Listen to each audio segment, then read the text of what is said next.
It's okay. Sorry.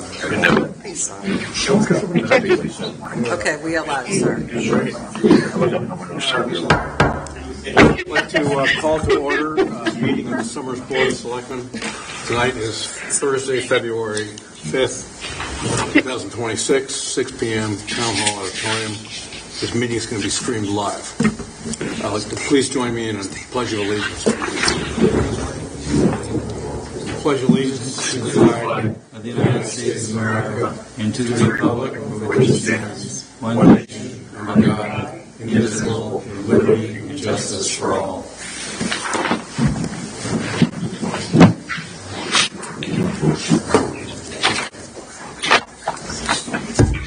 Okay, roll call. You have Selectman Meyer on my right, Selectman Schmidt on my left. We have Brian Wissinger just left the room. He'll be back. Who's the CFO? Kim LaFleur, our ops director. Todd Rowland is here. He's hidden. Normally he's the front row guy. Not tonight. He lost his seat. Not tonight. Okay. There's Ray Stovall, our respected fire chief, Chief Leonard, fire chief now. Kim Liddig, our police administrator. He's here too. Okay. Yes, he's there. There's got so many people in the room. You can't find them all. And Maureen Parcell, our director of Recreation and Leisure Services. Okay. You want to make a motion? Yeah, so I'd make a motion that we move an agenda item forward to the front of the meeting. Item number 2 under new business, the staffing request to hire the new fire chief. Where do you want to put that? Right now. You want to do it right now? Do it first. All right, is Dave Marty here? Or? So if we could second that, Bob, and then we'll move on. All right, I'll second that. It's the only way I know that we can clear the room. Okay. Any further discussion on the motion? Hearing none, all those in support say aye. Aye. Motion passes. Thank you. Okay. So go right to the swearing in. Dave Well, I'll Marty. make the motion to hire him then. Yeah. Yes. Dave Marty's not here. So he's coming down. So I would make a motion that the Board of Selectmen hire George Ray Stovall as the fire chief for the town of Summers with an annual salary of $127,000 and authorize the first selectman to sign the employment agreement between the town of Summers and George Ray Stovall with the start date of February 7th, 2026. You live in town, right? Mansfield. Oh, you live where? Manchester? Mansfield. Oh, Mansfield, okay. So, but you'll be here always on time, right? I'm just being sarcastic.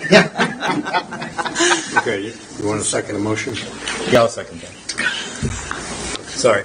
I mean, and second it, and then my only discussion would be, Ray, I'm excited to have you as our chief. You've had a long, distinguished career with Summers, and I look forward to many more years. So, Thank you, sir. welcome. Thanks so much. Although we haven't voted yet. I know. Welcome. All those in support of the motion say aye. Aye. Aye. Motion passes.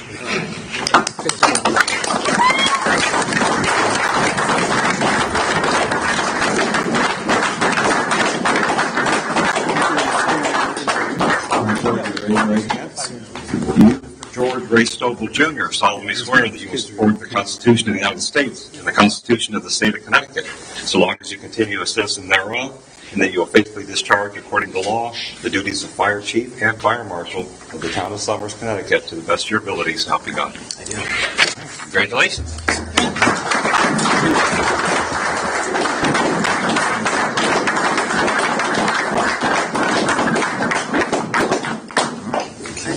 You get it today. Don't be last Monday. This one too, because you're going home with us. How about John? Sir, can I have your signature as well? Sure.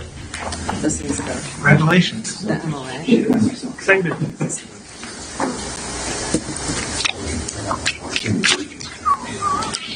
Yes.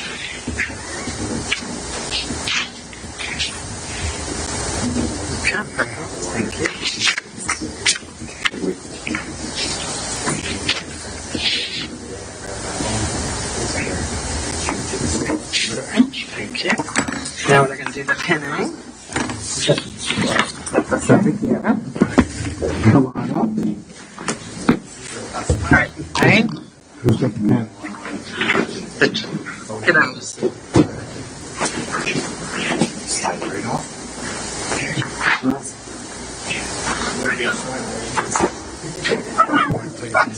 Don't think I'm but.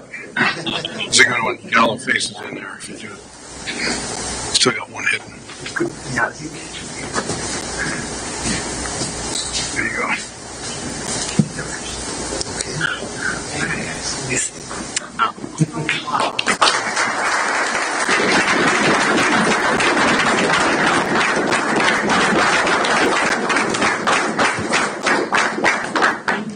Right.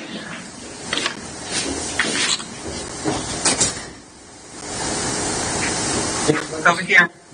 Thank you. We got the selectmen too? Yeah, absolutely. Thank you. You get in the middle. Yeah. Make it look good.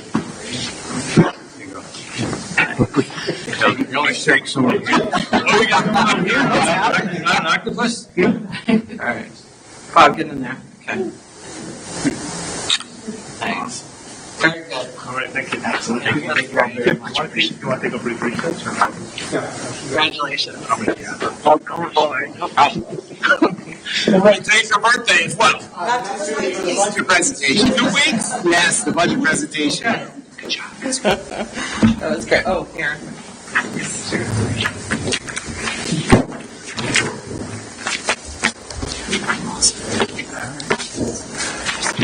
I want to do that. Thank you very much. I appreciate it. Okay, next on the agenda, we have public comment. I believe Mr. Scott Kritzky would like to speak.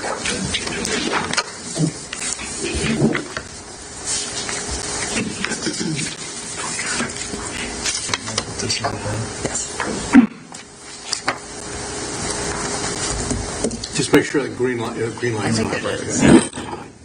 Just state your name and your address. I'm Scott. I live in Somersville. I was with you guys here at the last meeting about a fair rent commission and a public housing task force that needs to happen. As I've said to you, the condition of some of the housing down in Somersville is horrid compared to the pricing. Tenants pay billions of dollars in taxes into the state, thousands into the town of Somersville. We need to have fair rent commissions around the state in every town. There's no reason why anybody should be denied representation because of their zip code. And I know you have a big, huge thing today. This gentleman said he was from Mansfield. I work in Columbia, and I commuted home today because of the train derailment through stores. Yeah, I saw that. Yep. Amazing how much housing the state can put in when it wants to. You guys have got to start working for the public. The financial sector is walking all over people in the state of Connecticut.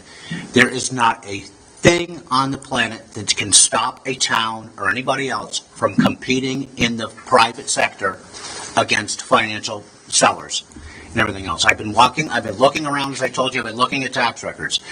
There's an apartment down the street from where I am. It was acquired by a realtor for $1. And I happen to live right near, and I've lived in that place for a long time. Did not ever even receive a for sale sign in front of the place.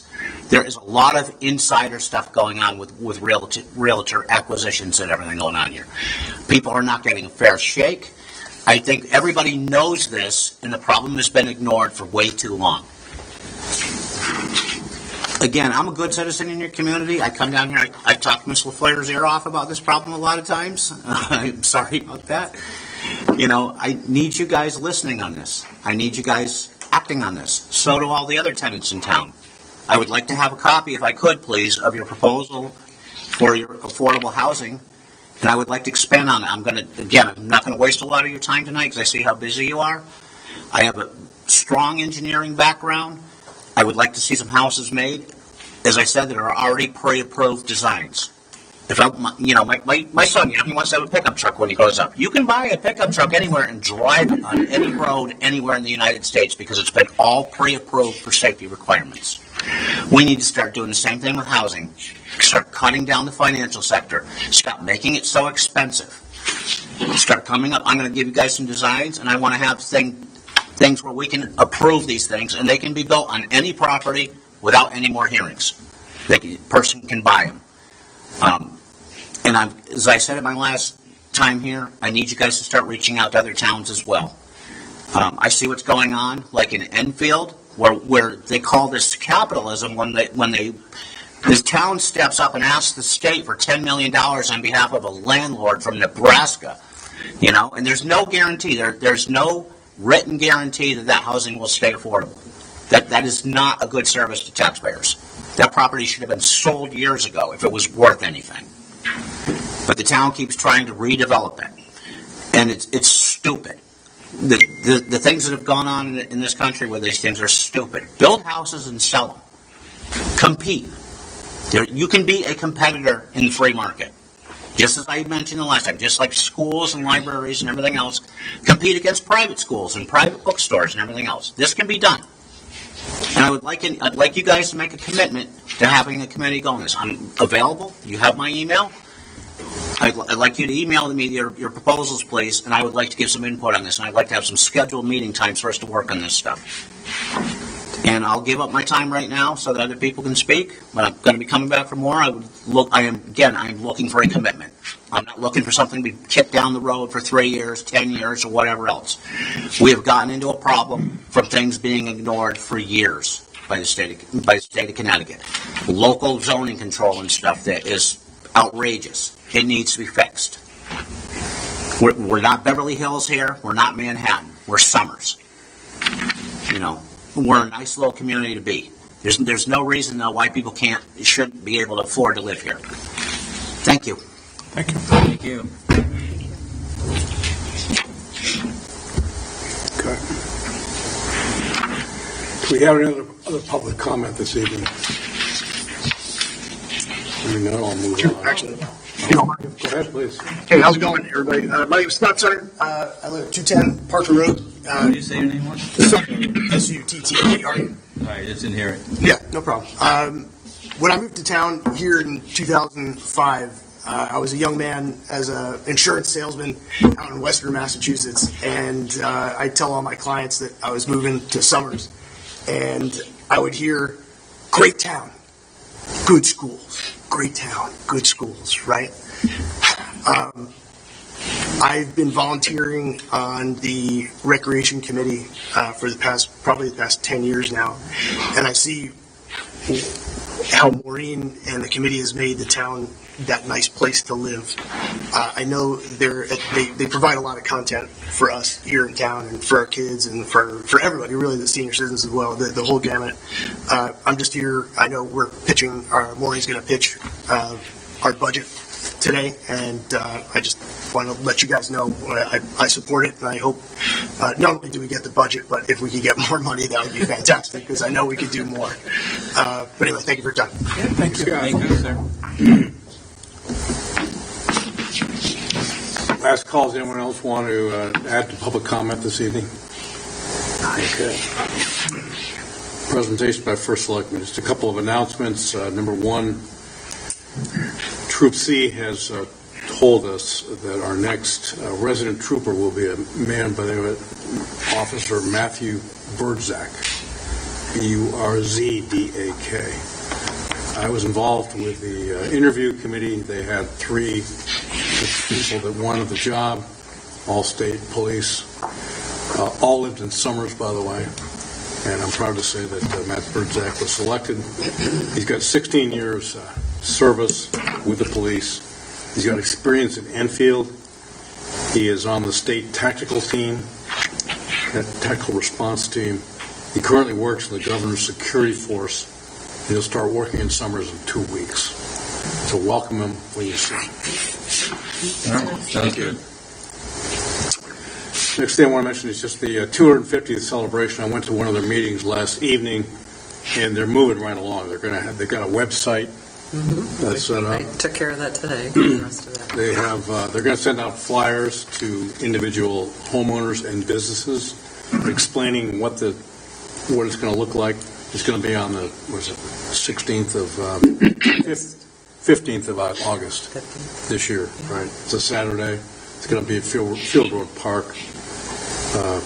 Look on our website and learn more about it. They're also going to be sending out flyers to raise funds, and that's about it. So consent agenda, boards and commissions, we have none. No. Opportunity to add urgent agenda items. Don't have anything. I have none. Yeah. Finance, transfers and appropriations, none. CFO's finance report. All right, so first I gave you guys budget runs through January 31st. Budget's still trending very well. Everything seems to be moving along at right on pace with trend. Looking ahead at the future budget, there are a few things that we should keep in mind. Since our last meeting, the grand list for October 1, 2025 has been signed. The post-reval increase of the grand list was 35.11%. Since then, I've already projected out what the adjusted mill rate would be with no new spending. It would be a decrease of 7.81 mills. So the new mill rate with no new spending would be 24.2. However, there's three major things that are occurring this year that are going to impact that no new spending, as I call it. The first is the municipal stabilization grant from the state of Connecticut. We have been informed that is no longer going to be delivered to us. They're just cutting it.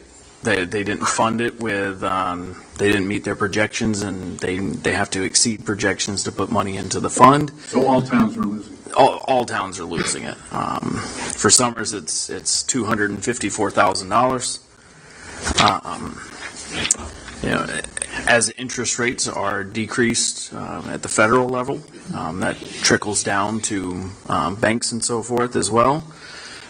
So looking at our projected interest rates that we will receive on our holdings in the coming year, that's going to decrease by about $200,000 as well. And then the third thing is a survey that the CAAO has been doing. That's the Connecticut assessors. They sent out a survey to all 169 towns to garner information on the veterans tax exemption bill that was passed and what the true impacts have been after a year. Keep in mind that the state anticipated that there would be 1,200 applications for this statewide when they put this law into effect.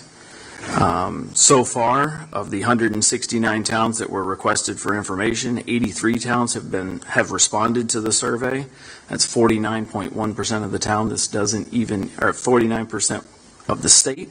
This doesn't even hold true for, this is less than half of the state. There have been 2,588 applications. It's a total assessment loss statewide of $562,456,593. Simple back of the napkin math means if the whole state was reporting, it's probably over $1 billion in assessment that has gone because of this bill. In Summers, the 2024 grand list, so the one we're actively collecting on, there were 25 applications. It was just right at $3.4 million of assessment loss. It's about $102,000 in revenue. With the 20, what's that? That was a $3.1 million loss in revenue.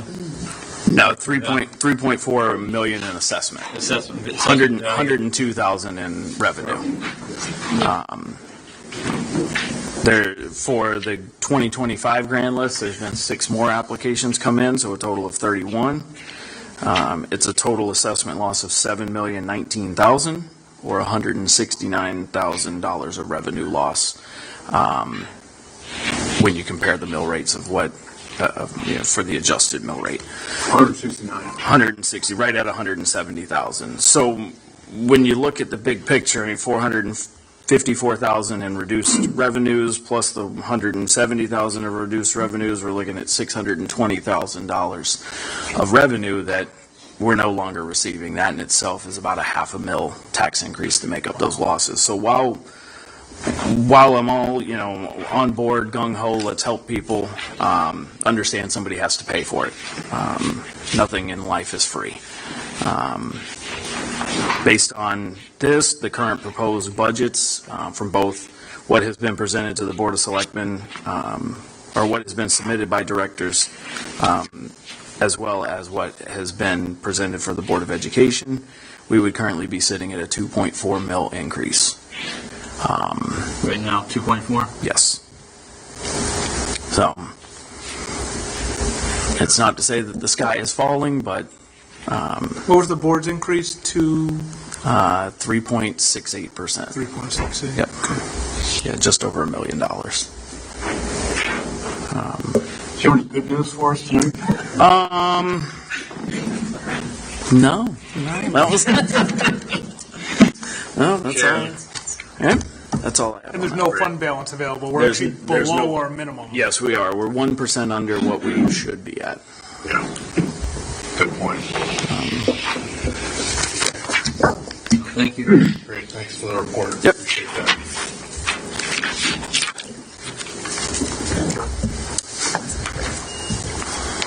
Updates from boards and commissions. We have Schedule payments. pending business.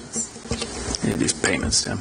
We have old business. Should do the schedule payments. On the schedule, sorry. Here we go.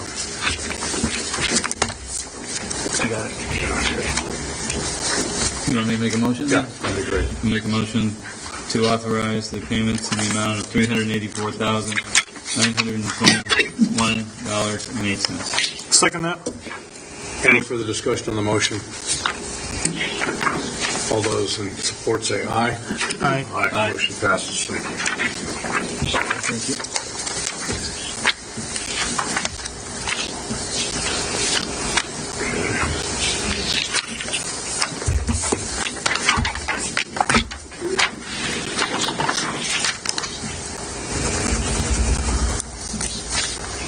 Great.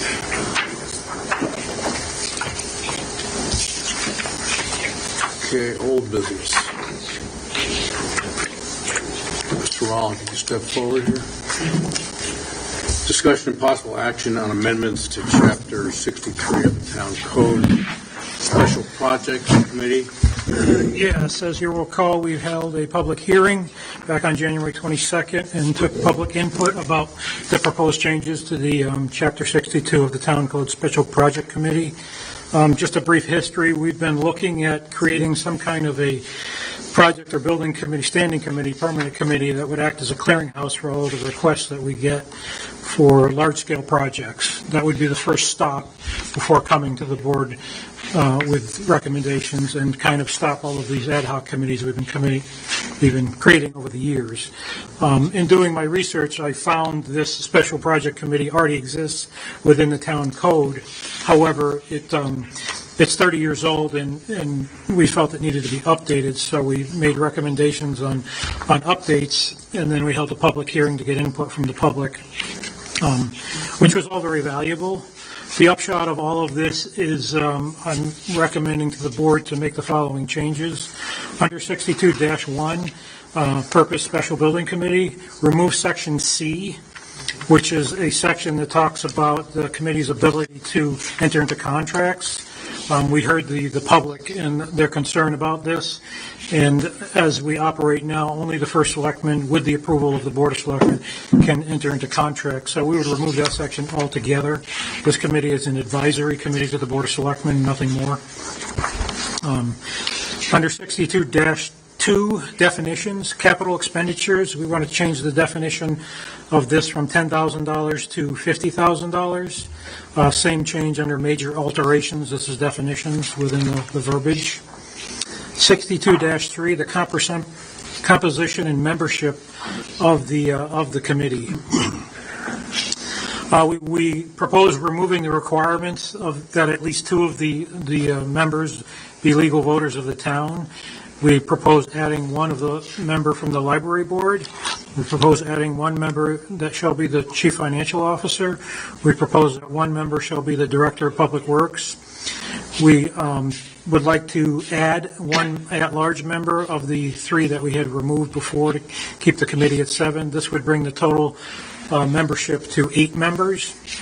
And the way that lays out is there would be one member that it comes from the Board of Selectmen, one member would be from the Board of Finance, one member would be from the Board of Education, one member would be from the Library Board, one member would be the CFO, one member would be the DPW Director, one member of the community would be skilled in construction profession, and one other member would be designated as an at-large member of the community, could be from any walk of life. They would be appointed by you folks. And then under 62-4 limitations, which is just changing the amount that the committee would take up from $10,000 to anything over $50,000. Because anything below that in today's day and age is far more like maintenance than it is a capital project. And again, this committee would act as a clearinghouse for a lot of the building and capital requests we get as the first step to take a look at it. Also, I envision this committee in really looking at the next 10 and 20 years for the town and our capital needs, both building and infrastructure, and coming up with a long-term plan so we can kind of plan out these very expensive projects that seem to keep popping up all over. As I recall how the discussion went 2 weeks ago when we had this public hearing, Bill Meyer made some recommendations at the end of the meeting, which seemed to be something that you and I have talked about. Correct. It seemed to be something that we could all agree upon, and that was that all voting members should be residents except for the CFO and the Public Works Director. This is in acknowledging what the public comments were. And correct. Ciphering out what the general thinking was and the fact that this is something we agree with. The Board of Selectmen will be open to increasing the size by one person. Yep, agreeable to that. That's fine. And the Section C will be revised to correct the contract dash authorization. Well, it'll be struck out. You've mentioned clarifying it by striking it out. We're removing that altogether. Exactly. Yeah, we've seen that. It's clearly removed. So I think this is. I think this accommodates the remarks we received from the public, which were, for and against several parts of this. We sort of evaluated it, I think, and can agree on your recommendations, which accommodate what we talked about. So, Yeah, I think he has some good ideas. so we need a motion. So I agree. I have one further edit, and it's the end 62-4 limitations. In section B, it said, said committee shall not have the authority without prior approval to transfer any unexpended fund within the budget from one. I mean, since it's an advisory committee, they're not really running the finances of the project, so I think we should strike that out as well. I mean, any appropriations, it would be through the Board of Selectmen and the CFO. The committee would not have any authority to transfer funds between projects. Agreed. Yeah. So I think we would strike out 62-4, section B. I mean, the CFO would ultimately be the one who would bring it to The Board of Selectmen, yeah. and the Board of Finance, if it met the threshold, Having this language in there just implies they have additional authority. They have additional They don't. authority. Right. Let's strike out B. Right. Strike out B. So I would make a motion to adopt the ordinance amendment to Chapter 62 as presented with the following amendments recommended by the public comment and our Director of Public Works. In Section 62-1, strike out Section C in its entirety.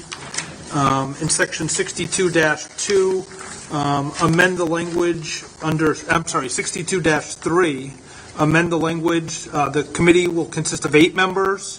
All members will be residents and legal voters of the town of Somers, except for the CFO and Public Works Director. And then to add a Section H, which is one at-large member. And then finally, This is as presented, we're talking about. As presented, yeah, I'm just recapping one to the I like the motion. recap. You just missed the $50,000 temporary. But that's already in there. That's already in the, yeah, okay. Yeah, that's already in Make the sure I don't published. miss anything. Yeah. In the, to adopt the published changes with these amendments. Right. Yes. That's And fine. then the final amendment would be 62-4 to strike section B in its entirety. Right. And then otherwise, we will publish the revised ordinance as it was published. Yeah. And section C would now become section C. Yes. And just add to that to be effective 15 days after publication. And to make said ordinance effective 15 days after publication. Thank you. That's all I So that's the motion. Thank you. That's important. Yeah, very important. All right. All right, thank We you. need a second. Second. Any further discussion on the motion? Hearing none, all those in support of the motion say aye. Aye. Aye, motion passes. Thank you. Thank you, Todd. Thank you, Todd. Nice work. I'll make the amendments and send them to you. Well done. Well done. Send out an email to all the boards for them to, I think it says that they have 30 days to make a recommendation to the Board of Selectmen to appoint a member from their boards, so the library, Board of Ed, Board of Selectmen, and Board of Finance. Before publication? Well, I mean, after publication, but, Okay. yeah, Yeah. They should be ready, yes. yeah, 30. they should start thinking about it now. Okay. It's not, I mean, Board of Finance meets once a month, so. Yeah. Okay. And then after publication, we could solicit members of the public to fill those Okay. other two Correct. positions. Yeah. All right. Sounds good. Okay, new business. Chief Leonard, Fire Department update.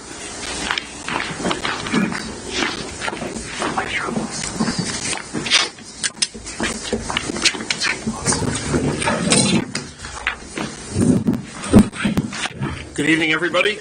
Good evening. A couple of items I submitted for you. First, we would like permission to begin the process to hire a full-time firefighter EMT. This would be the beginning of the process of posting the job. I don't know if you're aware, but about 20 minutes ago, we had a vacancy in the fire department that we need to fill. So Yeah, we were kind of aware of that. I was okay. I was just, like to see if we could begin that process. So we need to add that to our agenda tonight because it's not on here, so Yeah, I we'll know. I add that. missed it before it was. It's okay.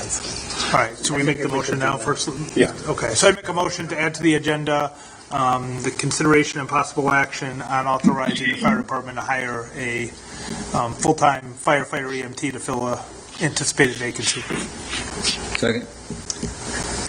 Any further discussion on the motion? Hearing none, all those in support say aye.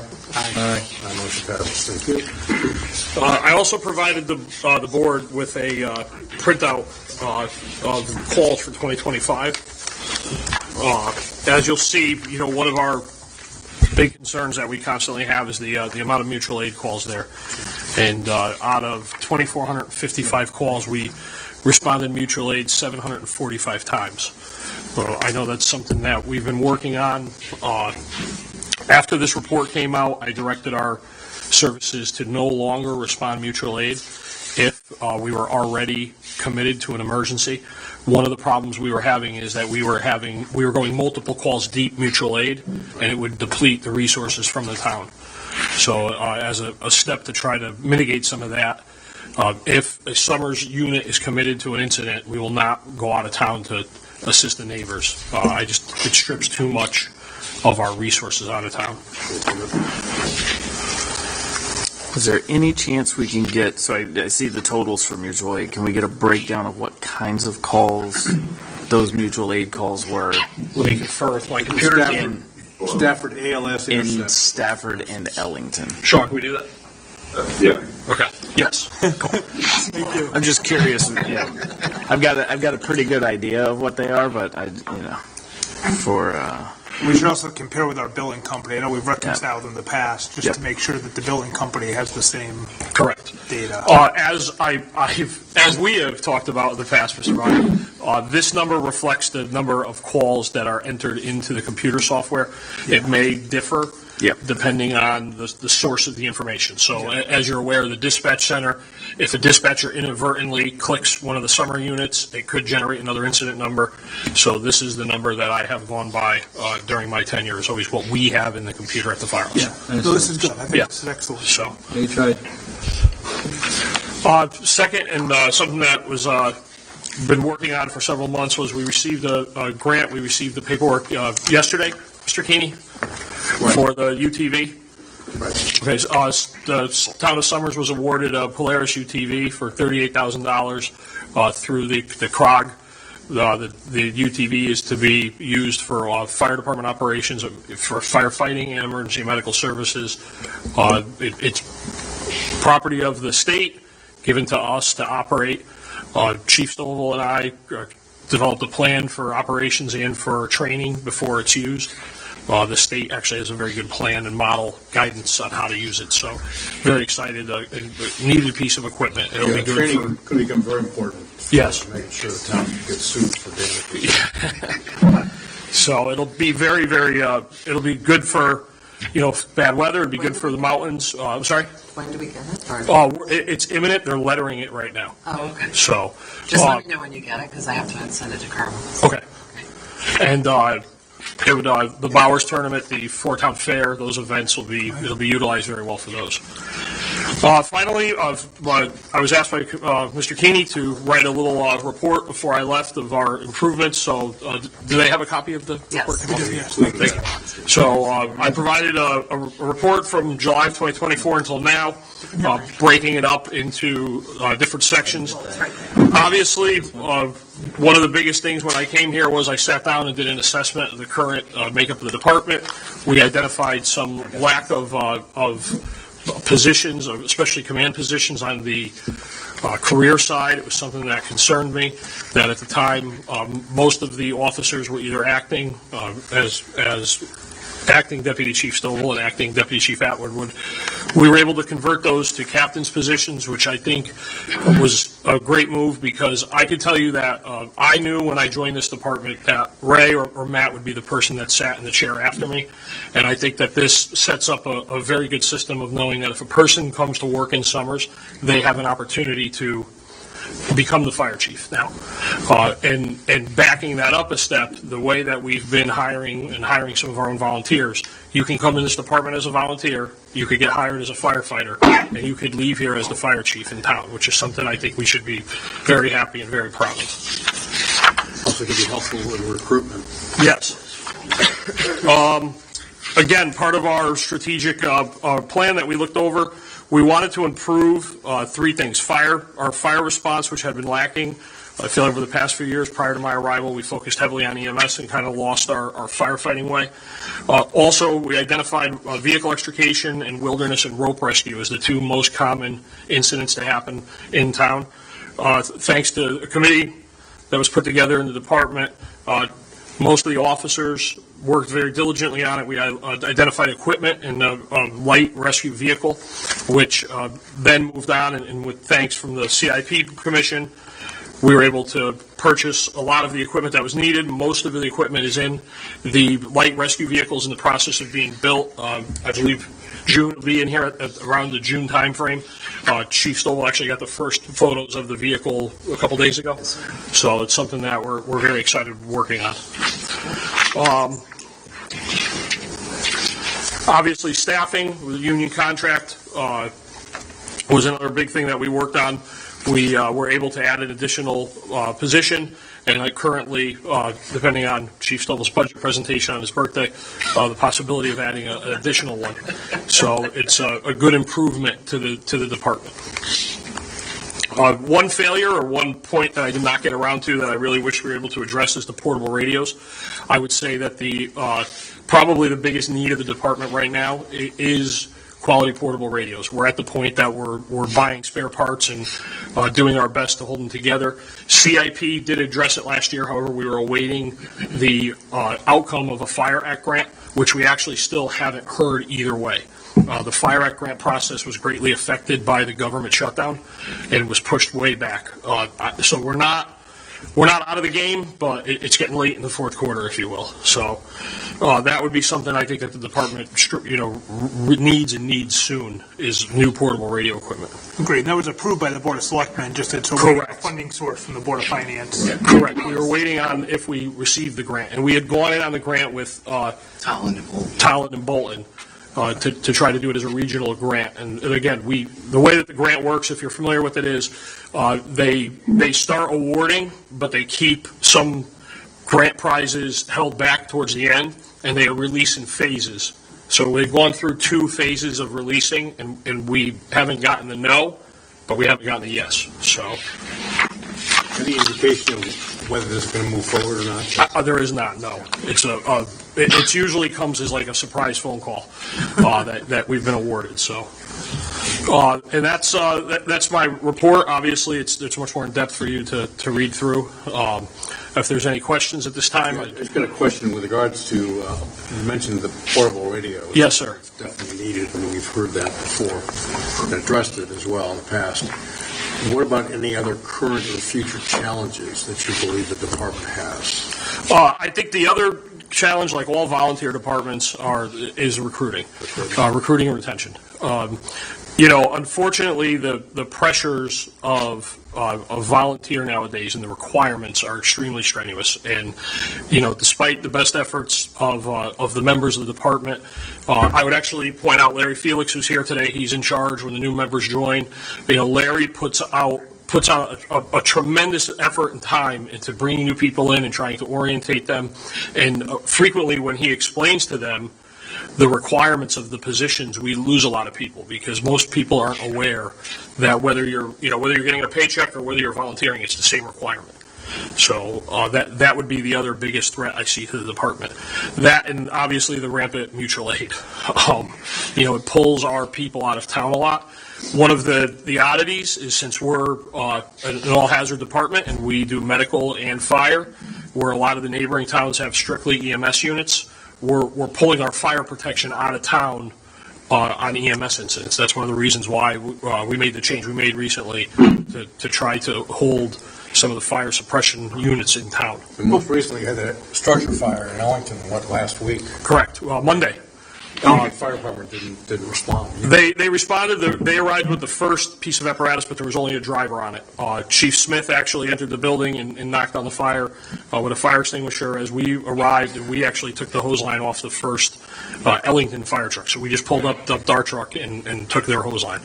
So it's something. I think at some point we need to have a conversation with our regional partners about what the bigger picture is going to be. This is something I met 2 weeks ago with other first selectmen, and there was agreement that we need to do that. Start the discussion. Yes. So you're very suggestive. That's great. Other than that, I thank you very much for the opportunity to serve the town of Somers. I enjoyed my experience here, and if there's no other questions at this point, I'd like to thank you for your leadership, for all you've done for the department, which has been really quite outstanding. With regards to operations, training, staffing, recruitment, equipment maintenance, it's been terrific. So thank you for your leadership and your performance, and appreciate that. thank you. Yeah, thank you very much. Yeah, and Chief, also, echo the same. Thank you. I know you've done a lot to increase morale, bring a lot of opportunities to Somers. I think you've kind of put us on a new direction. It's a very positive direction. I know I've heard a lot of great feedback from both career and volunteer staff about the work you've done, and I look forward to working with Chief Stovall going forward. So thank you, and good luck in your next chapter. Thank you. We appreciate it. You're leaving the department in good shape. Yes, definitely. Thank you very much, sir. Just to let you know, we knocked off that punch list. I taught Ray how to use the key fob system, but we forgot one thing I forgot to teach him, and that was how to use the electric sign out in front of the firehouse. And I said, oh, God, out of all the things to forget. So we'll take care of that before I go. Thank you. Thank you. Thank you. I'm happy for all you've done for us. I appreciate you, sir.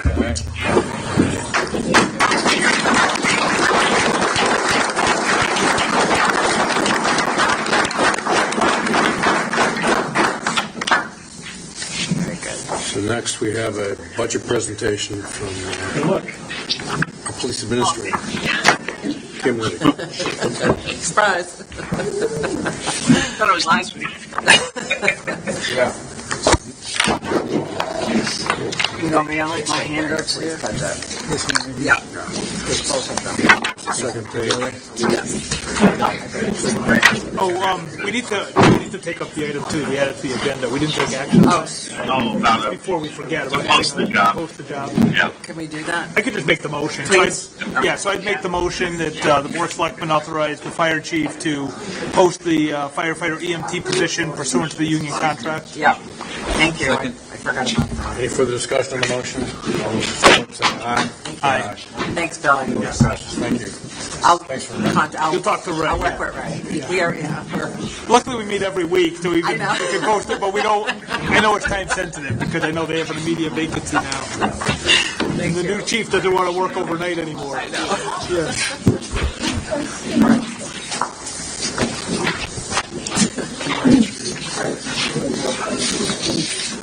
Oh, here we go, thank you. Good evening. Good evening, Kim Liddig, Police Administrator. I gave everybody a handout. I'll keep it as quick and brief as I can. Is your light on? Yeah. Yeah, it's on. Stand by. I still have a cold. I've had the flu. No more germs, I don't believe, though. We're not going to be kissing you.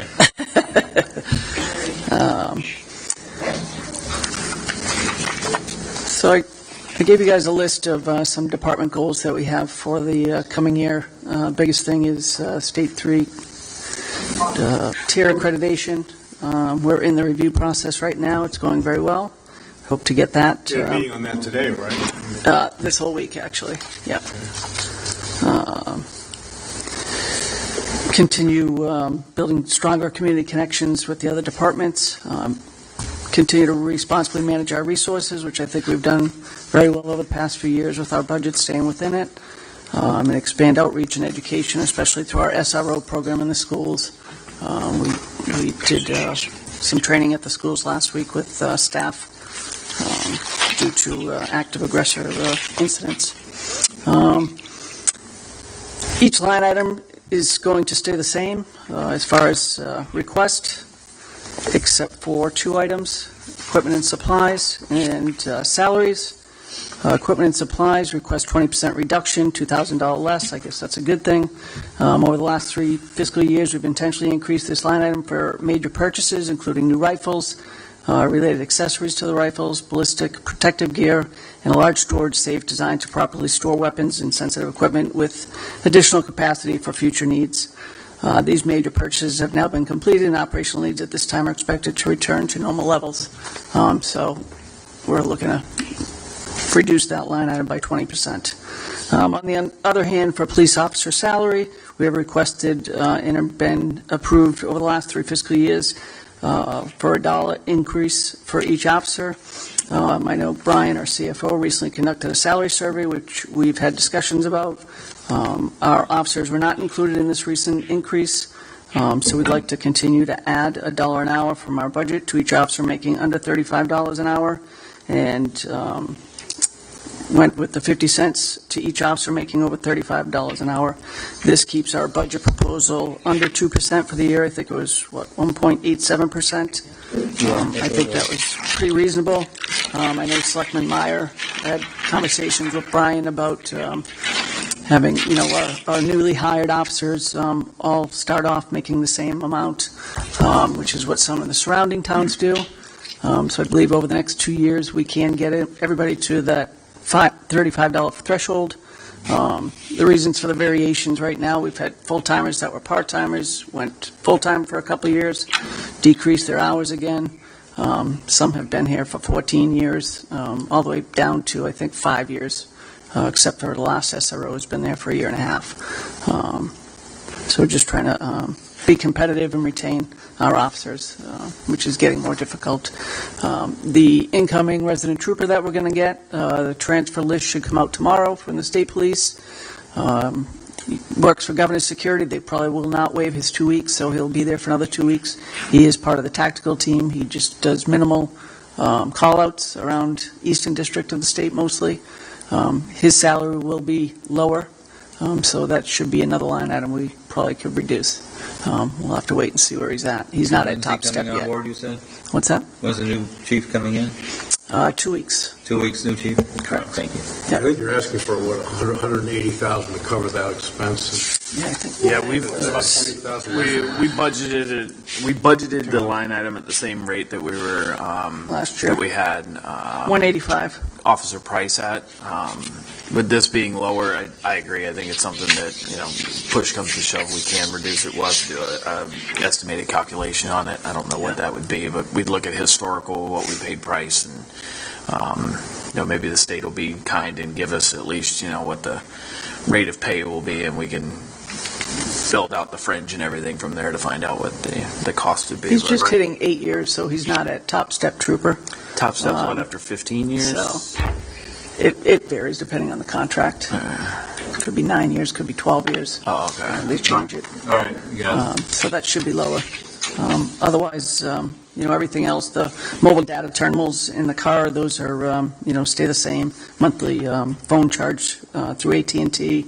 Health services is the drug testing that we do every 3 years with the annual certifications, Spectra training that we go to. All those prices have stayed the same for upcoming fiscal year.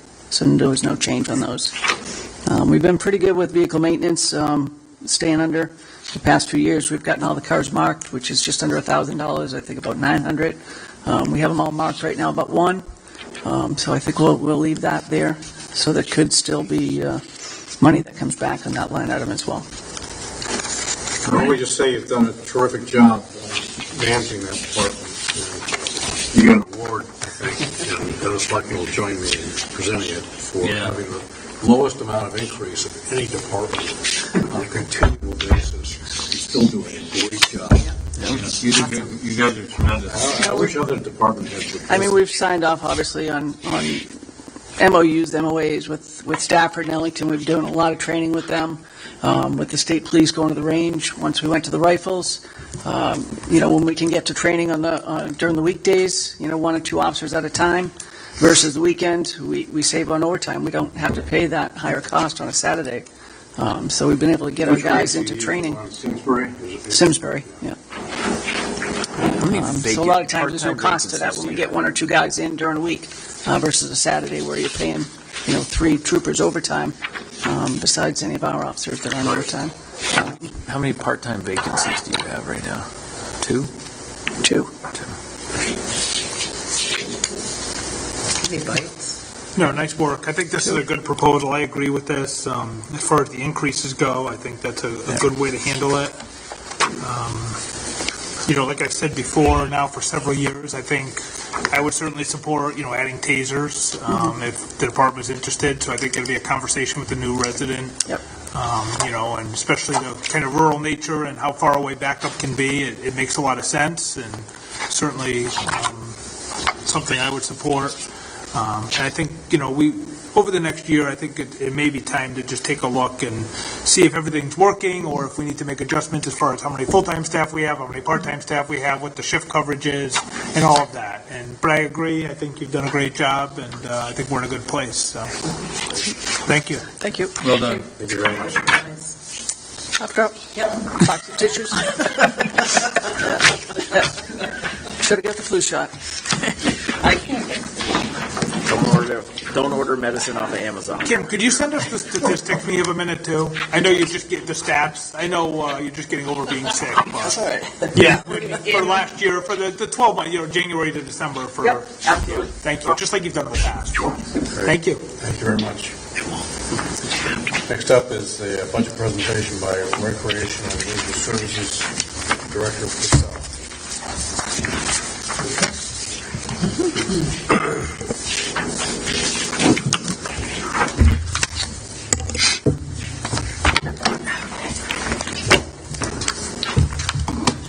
What term do you mean something that passed away? Tina, 2 weeks. Tina, too. That's right. It's Tina, too. Really sad. Really sad.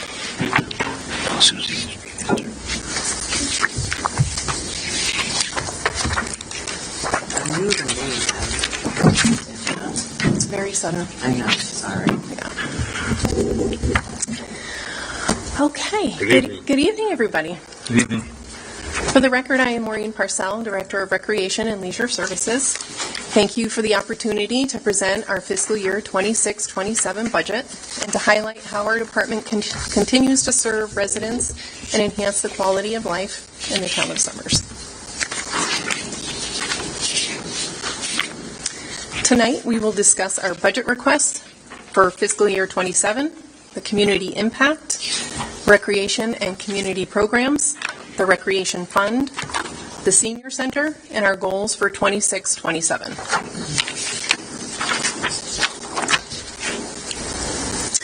For fiscal year 26-27, we are requesting a $2,000 increase to support programs, events, and supplies at the senior center. This increase reflects rising costs and growth in membership and daily attendance, which has increased demand for materials and resources. To help offset this increase, we reduced dues and training after discontinuing the Senior Learning Network, which carried a $40 monthly fee. Instead, we now offer TED Talks and other educational and historical videos at no cost, enabling us to continue providing meaningful learning opportunities for our members. In addition to these adjustments, the budget includes the salary increases that took effect in January 2026 due to the salary survey. Overall, this fiscal year budget reflects an 11.28% increase over last year. I understand this looks like a significant increase. However, it is primarily due to salary adjustments that were implemented in January. Yeah, we understand that. People have to get paid. Yes. Recreation and leisure services will continue to offer residents of all ages and abilities quality, affordable programs that encourage longer, happier, and healthier lives while strengthening our community. We remain dedicated to promoting health and wellness, reducing isolation and loneliness, supporting working families through before and after school programs and summer camps, and investing in our parks and recreation facilities to ensure safe and accessible spaces for everyone.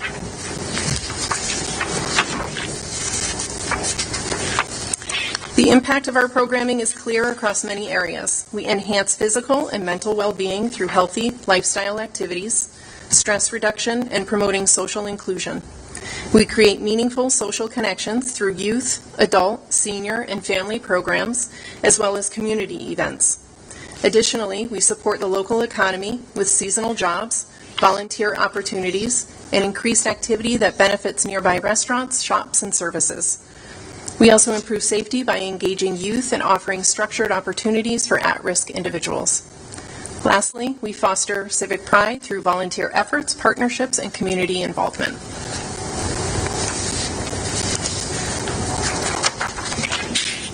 Year-to-date, recreation program revenue stands at $323,471. This includes day camp, recreation programs, and before and after school revenue. Program revenue has remained steady in recent years, and we expect to exceed our current fiscal year projection of $333,500, ending the year in line with fiscal year 24 and fiscal 25 year levels. And here I just wanted to share a couple of fun pictures with you. The first one is one of our flag football players who played for the Patriots this past year. He was on the juniors team. What was the team called? Patriots. The Patriots, the New England Patriots. It is an NFL flag football program, so I shared it because maybe it's a little foreshadowing for this weekend's game. That's okay. Sorry, I've been a Patriots fan for years. The second photo shows one of our camp counselors, Dominic Carenzo, with two of our campers. He does a great job at camp. All right. That's Dominic Carenzo? It is. Wow. Yes. Yeah, I saw him when he was about 6 years old. He has come up through our day camp program, moved up to be a CIT, and now he's been a camp counselor with us for several years. That's good. He does a He's one great of the job. only students I met that really liked my bow tie. Oh, that's why you like I can't forget this kid. All right. So page 8 outlines our fiscal year 2027 projections for the Recreation Fund. This fund reflects revenue and expenses generated through program fees and donations from the programs we operate and is not supported by the general fund. Overall, we anticipate remaining steady with no significant changes in revenue or expenses. While maintaining a stable financial outlook, we will continue to introduce new programs and enhance existing offerings to meet our community's needs. Maureen, I just have a brief question. So I'm looking at page 6, the graph, and I'm looking at page 8, and the numbers are different. Like for instance, fiscal year 24 on page 8, you report the revenue was $351,820. But then on page 6, you report that revenue to be $378,146. And there's a discrepancy on expenditures too. And it goes on for every fiscal year. The numbers don't match. Right. So on page 6, that's recreation program revenue only. On page 8, that includes other expenses, miscellaneous expenses, credit card fees. Page 6 is only program revenue and expenses. So like I'm looking at the revenue though, like what's the discrepancy there? There's interest. We have an interest account that generates revenue, so that's about $15,000. You generate $15,000 in interest in our... Actually, I think it was more than that. Might actually be more than that. I mean, I anticipate it to go down a little bit with the falling rates. That's good news. We have historically. Yeah, 15,000 was the projection. I don't have what the actual number is. Beginning. It's got to have more than $300,000 in it if we're generating. Beginning fund balance was what's sitting in the STIF account. Yeah, I mean if you have 361,000. Okay. I trust you more. You know what you're doing. I mean, that's great. Okay. All right, well, thank you for clarifying. Sure.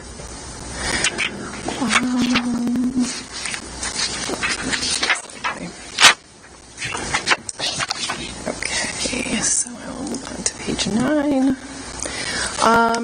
Day camp revenue. In 2026, we achieved the highest attendance ever with every week of camp fully booked and a wait list for each week. As you can see, we exceeded our projected revenue goal. Yeah, you've been doing great, Marty. You've been really doing great. Thank you. So this is for 2026, though. It hasn't occurred yet, right? So it has. So Okay. that started July 1st of 2025. Okay, I got you. Yep.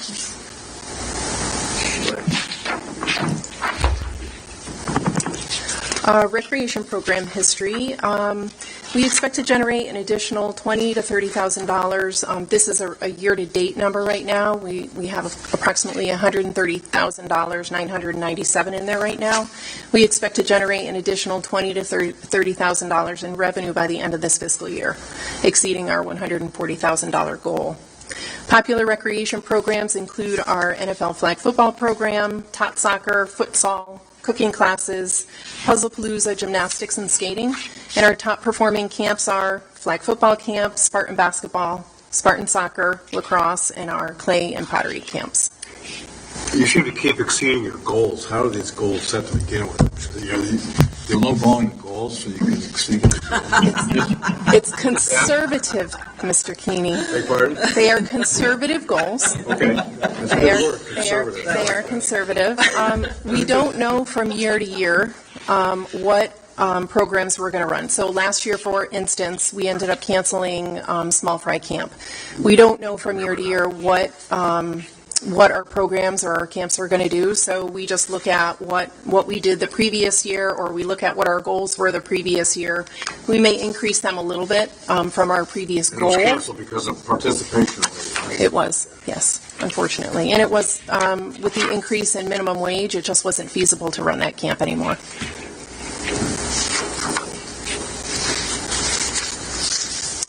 Our before school program, this continues to fluctuate, and it's difficult to predict year over year.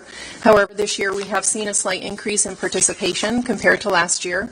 This year we have about 12 participants in our before school program compared to 7 participants last year. And again, we expect to exceed our revenue target for the before school program. And we should be in line with the 2024 revenue numbers. Our after-school program, similar to our before-school, it continues to fluctuate and is hard to predict each year. However, this year we've also seen a slight increase in participation compared to last year. We currently have about 30 participants in the after-school program, up from 21 participants last year. Each month for the after-school program, these numbers change depending on student activity and activities and sports that they participate in. And we also expect to exceed our revenue targets for the after-school program. For this fiscal year, we could reach numbers of where we were in 2023 with greater participation. Very good. And regarding the Recreation Fund surplus, we plan to continue working with the Parks Department and the CFO to identify and address needs across our town's recreational facilities. Tentative projects for spring and summer include repairing and repainting tennis and basketball courts, installing fencing, and repairing the scoreboard, and continuing with playground maintenance. And no funds are expended from that without our approval first? No. I don't remember seeing very many things before us for approval. Yeah, we're talking about water fountains. We haven't finalized projects yet. They go forward, but We covered that. Okay, very good. Any other questions? No, All right. I think it's excellent. Great. You did a great job. Thank you. I think programs look good. I think the summer camp, the before and after school is successful. I know parents appreciate it, so I think those are very strong programs. My feeling on this, I think it's going to be especially relevant this year. Recreation should be those who use it pay, because otherwise we're increasing the taxes for everyone in town.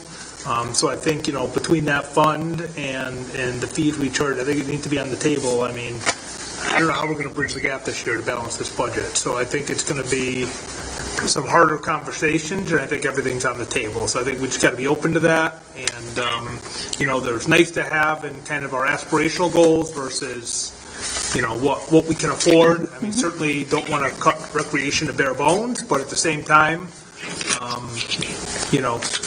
when we have decisions, fire department, schools, and others, recreation needs to be more self-funding, so that we can keep the programs going and keep running it, based on program fees and revenue, should be supporting more of the operations, so including the fund.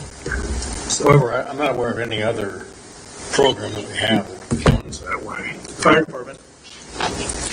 Not many, police don't generate revenue, public works doesn't generate revenue. The fire department does, and the police does some. Yes. Yeah, pistol permits and things. Pistol permits, we do all the vendors, the hawkers permits. But we don't cover all Bingo the permits, bazaar permits. we don't cover all the fire department expenses by revenue. But a lot. Yeah. We do a lot of it, what, about 50%? Maureen, I think you got a good plan. Thank you. I appreciate it. And, police department, we, for the private duty and things, that money is all paid out. I know that, our full-time rec staff support these programs. We collect money based on their efforts, and then it's not offsetting their salaries. So I think, the model, and we did this study already. Every other town does this. I think Vernon, Ellington, Enfield, you looked at how many towns? Mansfield? 5 or 7. I think almost every single town we looked at followed this model I'm suggesting. So, I think it definitely needs to be on the table, and but it's going to be when we get time to balance the budget. We're not there yet. So, but thank you. Thank you. I like your thought process, and I agree with you. Thank you. Thank you. So I'll move on to the senior center now. Our senior center improves the quality of life for older adults by serving as a welcoming community hub where members stay active, social, and engaged. Through health and wellness programs, educational and recreational activities, and access to essential services, we help reduce isolation while supporting independence, well-being, and a strong sense of community. And some fun facts about our senior center. We currently have about 380 active members. They participate in at least one activity at our senior center. The top 3 age groups at the senior center are the 70 to 74 age group, the 80 to 84, and the over 85 age group. Females still make up the large portion of our membership. However, the male population is growing. Starting in March, Donna has organized a veterans coffee talk that will take place twice a month. This will offer a space for socialization, support, and resources for veterans. So we are looking forward to hosting this twice a month. And hopefully the male membership will grow as well. Dave McCaffrey, right? It was Dave that that sent one of his veterans to us to talk to us. And we have the space to offer. Does that compete with his coffee talks? It does not. It does not. We are very collaborative. We work as a team. Yes, we do. Quick question on that then. So looking at the town profile on the chart you gave us, I mean, that 50 to 59 and 60 to 69 age group seems to be the largest age group in town. What do we do to get them more involved with the seniors, to bring the average age of the senior center down? So we are working on that, and that is really through programming to get the younger seniors to come in. There's not a lot of programming that we can provide the younger seniors, the 55 group. We keep trying to offer additional programs. We are starting to bring them in as volunteers to start with. And that does seem to be drawing them in. So it used to be the over 85 was the number one population, or active members at the senior center. Yep. And that's now dropped to the 70-74, which is good to see. Yeah. because we want them to come in and help Getting volunteer. Yep. Yep. Very good. That's excellent. So Brian, speaking of the town profile, it does make the 50 to 70-year-old age group does make up the largest population for the town of Somers. And due to demand for senior programs, support services, and reliable transportation is likely to continue to increase. So, as you know, the Senior Center Building Committee is working with an architect to explore options for expanding the Senior Center to meet this growing need. Possible improvements under consideration include additional parking, which is so necessary, a larger great room, a dedicated fitness room, an expanded kitchen, more restrooms, and extra storage. Yeah. Well, when we were looking for a community center, that was the idea behind that, too. Yes. And I'll just quickly go through some statistics about some of the programs that we offer. So for our special events, we've had about 206 members participating in some of our special events. Our largest special event this past year was our New Year's Eve bash at Joanna's. We had 122 members registered and 6 people on the wait list. Great.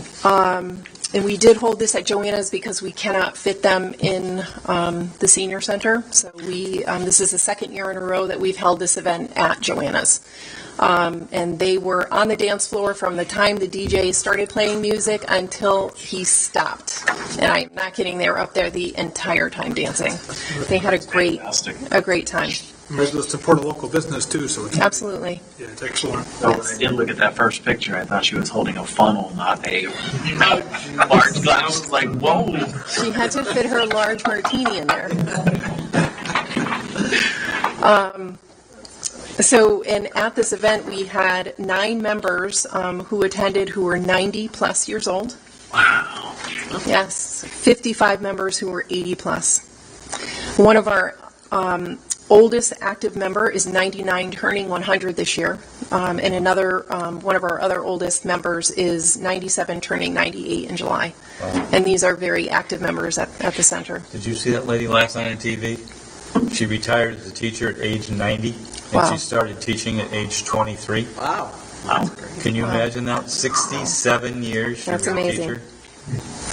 teacher. Amazing. Yeah, it was. I just couldn't believe it. 67 years. All right, we've had 131 members participating in our health and fitness classes that we offer. The CDC recommends a minimum of 150 minutes of exercise per week for older adults, and participation in our daily classes meets this recommendation. Right. And these are all unique members, right? I know you switched over Yes. to that method. Yeah, they're non-duplicated, unique members. Correct. Good. Yep. All right, thank you. 250 minutes, that's a lot. I know, I'm like trying to think about how many times I go to the gym. 30 minutes a week. Yes, It's not, I mean, just over 2 hours. or half an hour a day, Yeah, it's a half an hour a day. It's not that much. 30 minutes. I'm Kim, where's your registration? I mean, I did them stairs 5 or 6 times. That's got to count for something. So you got now charges for doing the stairs 5 times? We have about 131 members that use the senior center for general purposes like coffee talk. We have puzzles set up. They can just come in and sit and do a puzzle. They can read a book in the library. Well, I drive by, it's always busy over there. We had about 64 members that have traveled with us on different trips. Good. 81 members participating in different classes and workshops that we offer. Great painting by Dave Reed. 78 members that participate in our recreation and entertainment programs like bingo, bridge, dominoes. And 45 members that have benefited from different health screenings that we offer. Great. New members, currently we have had 65 members join since July 1st. We currently have 380 active members, and again, these numbers, we still have another 5 months to add to these numbers, so these will continue to grow.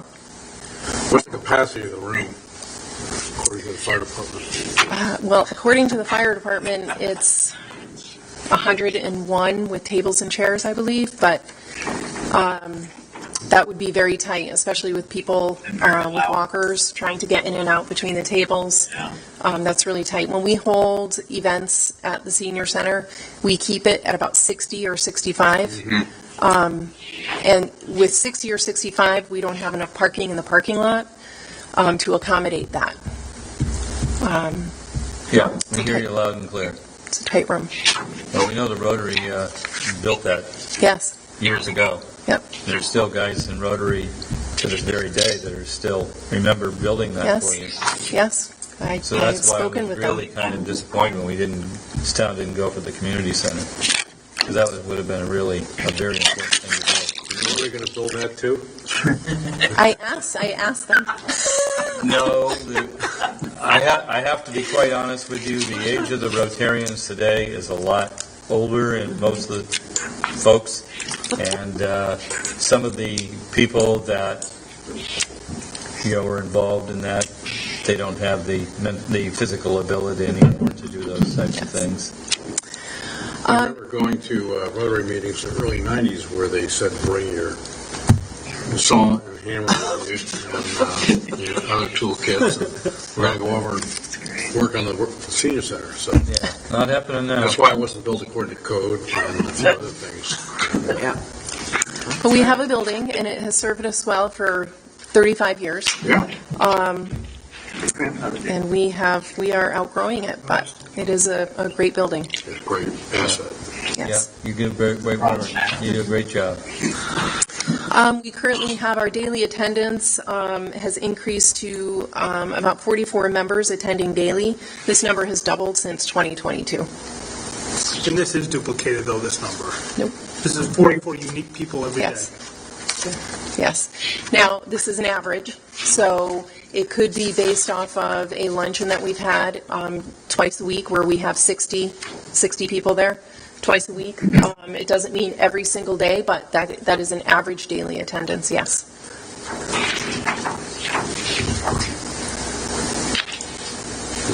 And that's all every operating day. So, I mean, you're talking like 260 operating days a year.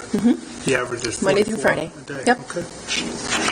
It's a busy place, Selectman Meyer. I can tell when you go I by, will it's tell you, busy. it has changed a lot. That's good. We offer a lot of great programs over there now. It's a busy place.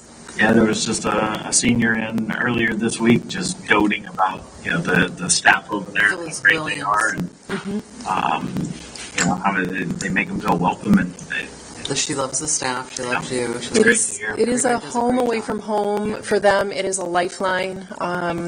I mean, you can see membership has increased so much over there. Daily attendance, there are activities that are happening every single day there now. With great attendance. And not only are they held at the senior center, but we're now utilizing, as I mentioned, we utilize Kibbe as well. So they may be coming to Kibbe for yoga classes or some of the fitness classes. It may not be physically in the senior center, but it's still a senior center program that we are, these members are paying for. So all this social activity may be the reason you have so many members in their 90s, right? Yes. They are inspiring, I will tell you that. Just to see them come into the senior center dressed with makeup, hair done, at 85 years old, and half the time I just want to stay home, and they're very, very inspiring. That's great. They keep begging you to come over there and hang out with them. Yeah, they want Tim Keeney over there. We're both coming later this month. Yes, we are. We have a presentation. You got to do your hair and makeup. Yes.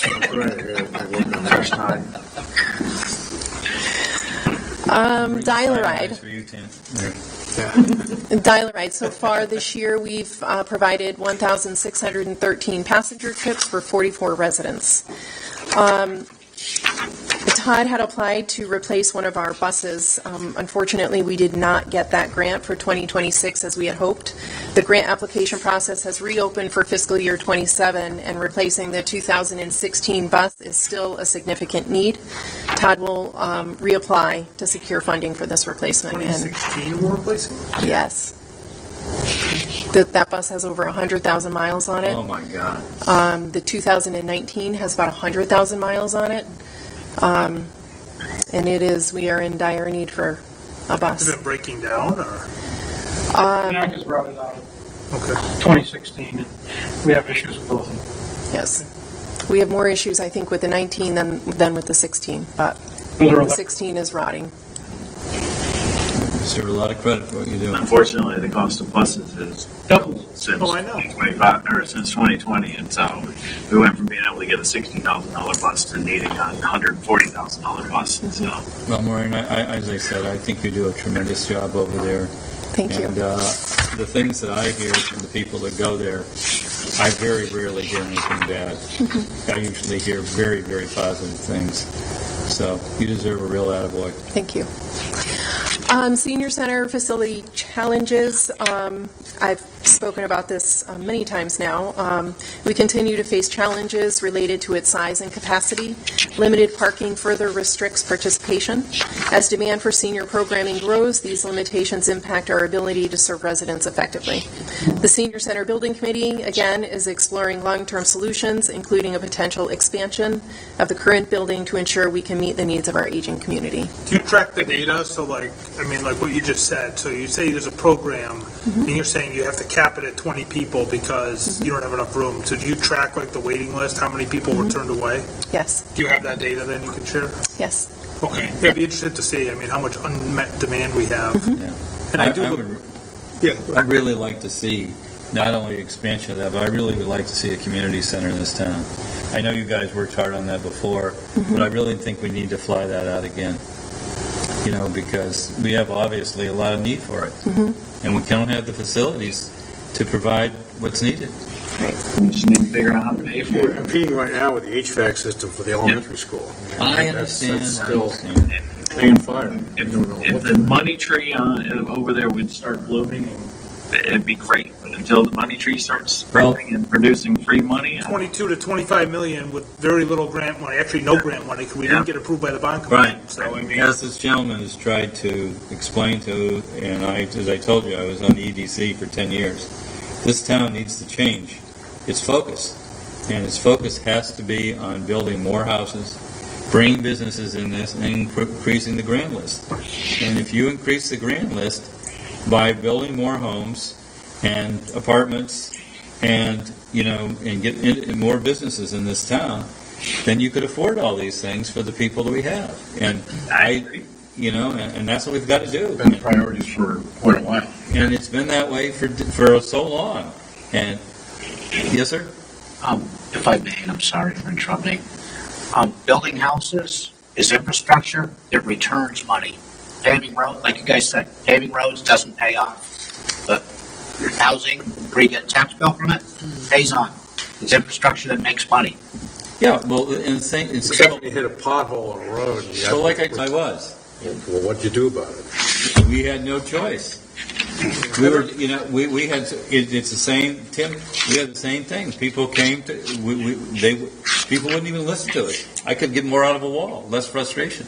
I don't know if every economist would agree, but it's okay. I think we can move on to the budget. I look forward, though, to seeing what this ad hoc committee comes up with Me the too. architect, and very interested in that, so. Me too. Well, thank you very much. So, some of the programs and our larger events and luncheons that we host, we've moved to the KFC so that we could fit everybody and not turn them away. Same thing with what we did for the New Year's Eve celebration, and that works. We can use the church as well. So we do have a couple of locations that we can use, and you can see from the pictures up here. You can see how crowded the room is. With these luncheons. Yeah, we can understand that completely. Yeah. When you host programs off-site, like Joanna's and so forth, do you have any issues with transportation, or are there people that can't get there because of transportation? We have our dial-a-ride. Okay. Drive them. All right. So we ready to do the last item on your agenda there? Hang on, I'm not done. Oh, I thought you were going. I'm almost there. I thought we were going to go for the. I'm going to talk about my goals, and then I will.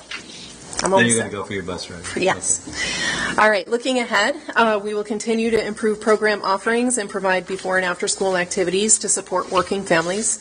We will strengthen partnerships with other local recreation departments, senior centers, town departments like the Department of Public Works, Human Services, Fire and Police, the Public Library, and local businesses, as well as the Summers Public Schools and our youth sports organizations. We will also keep supporting youth employment and mentoring opportunities and invest in our parks and recreation facilities to create safe, accessible, and engaging spaces for the community. What does all this mean for the town of Summers? Recreation isn't just about fun. It provides essential and vital services to our community. The connections we build with youth, adults, seniors, families, civic groups, and local businesses help foster a sense of belonging and community, creating a stronger, healthier, and happier Summers. By continuing to invest in programs, facilities, and community partnerships, we ensure that recreation and leisure services remains a crucial resource for all residents.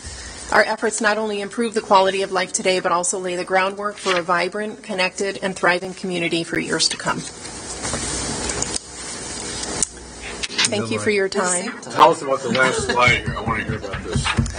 What's Santa Claus doing up there? I think that's a great shot. How did you manage to catch him? That's what's great. So this was at the end of the holiday festival when we were cleaning up.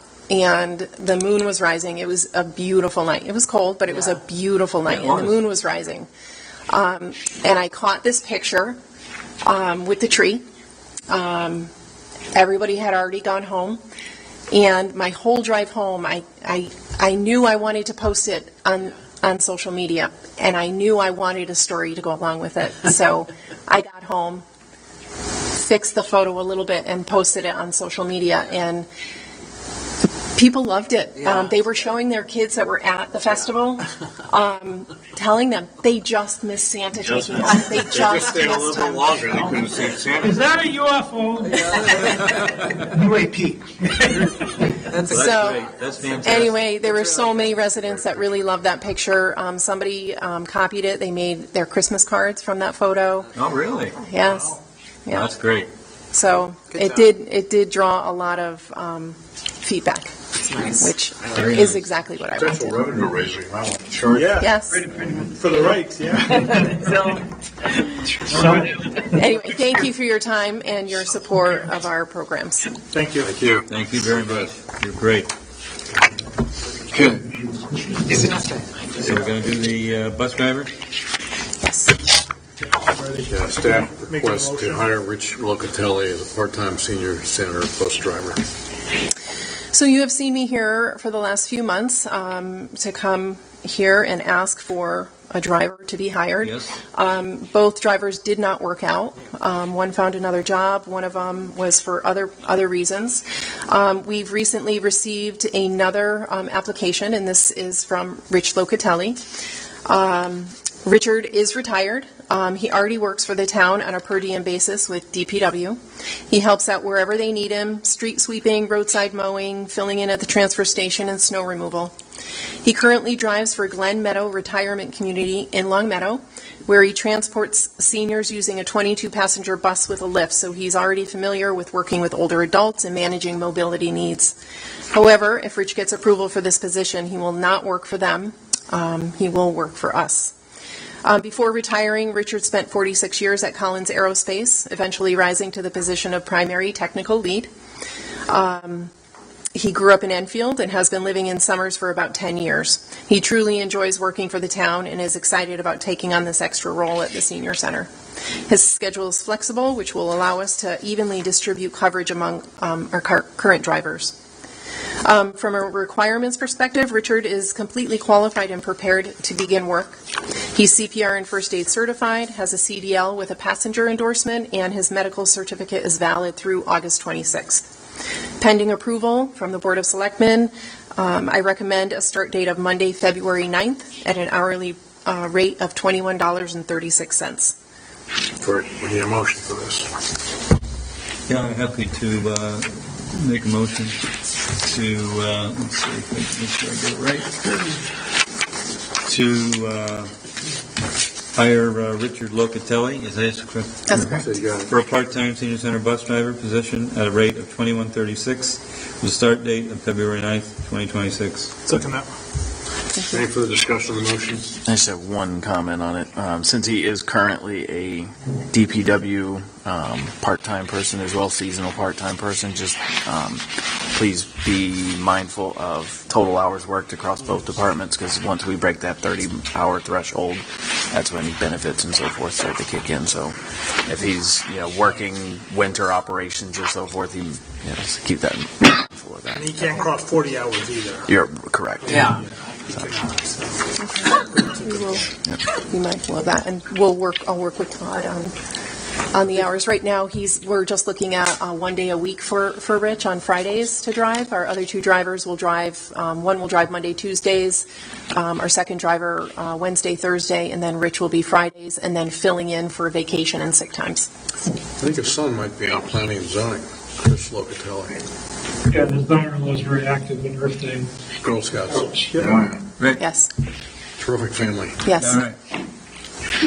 All those in support say aye. Thank you. Aye. Motion passes. Thank you. Thank you. Next morning. Have a good evening.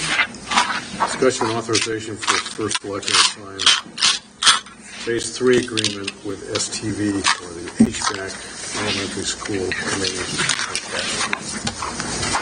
I always got my name on it, I'll let you handle it. Oh, I wasn't sure who was going to handle it. So. So the building committee met this week. We're moving forward still with the project. It's getting resubmitted for the state grant. The state grant office asked for a couple of, revisions, clarifications. We've worked through them. We're now prepared, though, to work with STV for potential bidding and award. And this proposal would cover that, kind of the next phase of the project. The committee voted unanimously to accept the proposal and forward it to the Board of Selectmen. So it's here on the agenda tonight for action. Great.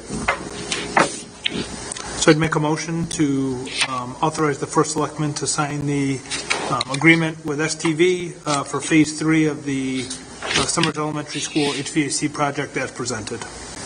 Second. Any further discussion on the motion? Hearing none, all those in support say aye. Aye. Aye, motion passes. Approval of the minutes of January 22nd regular Board of Selectmen meeting.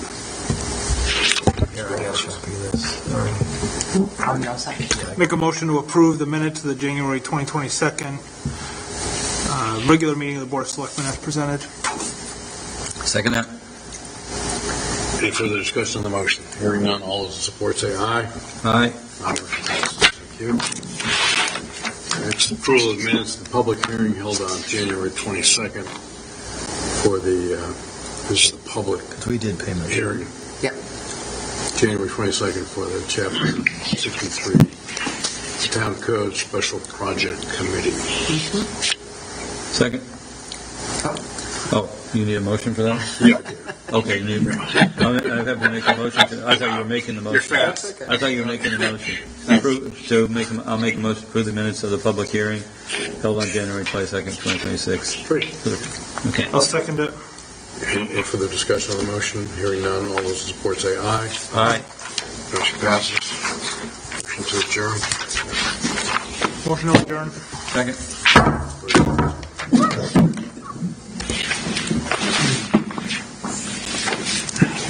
7:35, 7:36.